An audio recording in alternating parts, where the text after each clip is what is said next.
Hello, this is Brad Carmack. I'm going to go ahead here and make a brief sort of outline level argument in favor of greater religious freedoms at BYU.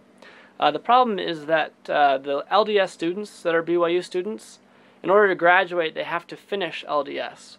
So there are several hundred non-members here, and they're allowed to graduate. But if you're LDS, the only way you can graduate is if you are still LDS. So if you decide to become Baptist or become atheist, you cannot graduate. You can go check out the honor code to see why that is the case. Now there are a few problems with this. The first one is that it seems to be inconsistent with the church's commitment to religious freedom.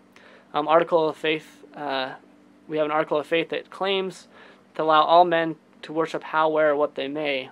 Also in Doctrine and Covenants 134, we believe that the maximum extent that we should punish an individual who leaves the church is by withdrawing our fellowship, and that we shouldn't take from them this world's goods.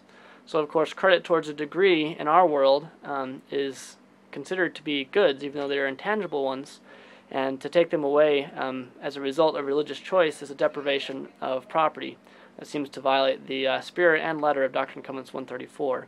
The second problem, in addition to being inconsistent with the church's commitment for religious freedom, is that it causes students who are having crises of their faith or have personal transgressions to deal with, they don't go and talk to their bishops, because they know that if they do, they may lose their ability to graduate.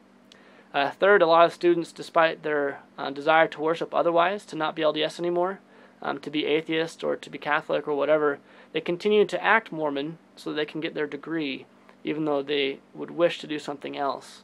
And this is inconsistent with the sort of common sense value of religious freedom. We want people to choose their religions out of a free exercise of will and not because of an incentive, because of a carrot or a stick, because of fear of punishment, which is a situation that we have here. So what I would argue is that we should change the BYU Honor Code, and that would be a decision made by the Board of Trustees to engender greater religious freedom here, such that a student who chooses to become Baptist or Catholic or atheist still has to follow all the rules in the Honor Code, except that they're treated as are other non-LDS students at BYU. Usually that looks like an increase of tuition, but they would still have their ability to graduate and to enroll rather than having that deprived. Thanks.